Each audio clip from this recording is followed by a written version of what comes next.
2015चीच गोष्ट, मी स्टार्टअप जेव्हा केला होता, म्हणजे काही माझ्या चुकीमुळे पण काही गोष्टी झाल्या पण असू शकतात त्याच्यामध्ये. हम्म. त्यावेळेस मला एक खूप म्हणजे ट्विट आला होता माझा की जे मी मार्केट स्टार्टअप केलं होतं, त्या मार्केटच्या स्टार्टअपमध्ये मला काही असे 2-3 म्हणजे मी विश्वास समोरच्यावरती लवकर ठेवतो, माझा पर्पज आहे. पण ते ठेवूनच त्याच्यामधून मला खूप काही असे की त्यांच्याकडनं निगेटिव्ह काही गोष्टी आल्या आणि त्याच्यामध्ये माझा लॉस झाला. तर ओके. कुठल्याही युवकाने समोर काही व्यवसाय म्हणजे समोरच्याशी करताना तो कसा केला पाहिजे, तो व्यावहारिक कसा झाला पाहिजे हे बघावं त्यांनी थोडं.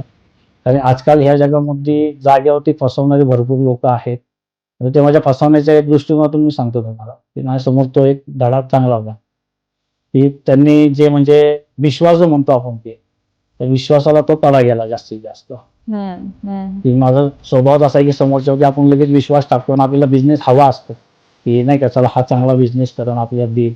तो विश्वास टाकला होता पण त्यातून खूप मोठा धडा गेला.